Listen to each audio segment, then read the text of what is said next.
Mon nom, c'est Nathalie Roberge. J'ai fondé mon blog dans lacabine.com en 2009. Dans le fond, mon but, c'était de montrer aux gens comment on pouvait bien s'habiller sans dépenser nécessairement une fortune.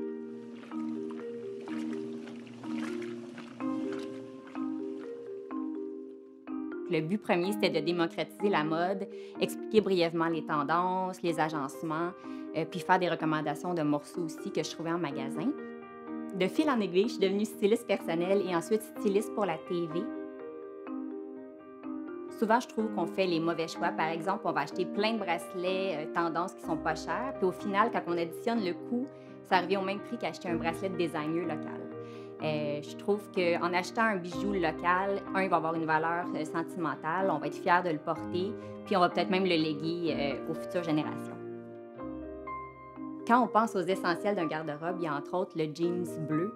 Je conseille souvent d'acheter une bonne paire de jeans qui coûtent plus cher au lieu de 2 ou 3 modèles qui nous font moins bien puis qu'on aura tendance à laisser dans le garde-robe finalement.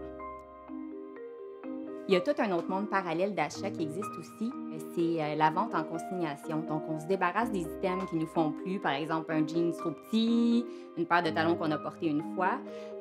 On les vend à des personnes qui vont être super intéressées par ça et vice-versa, on a accès à tout un monde de trouvailles là, de seconde main de qualité.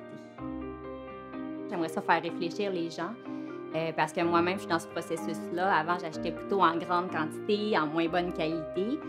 Puis là, maintenant, je tends à faire le contraire. Donc, je me situe peut-être au milieu en ce moment. Mais dès que la réflexion est là, je pense qu'on pose des actions différentes et on fait des choix différents dans nos achats. Donc, j'espère juste pouvoir faire partie de ce mouvement-là.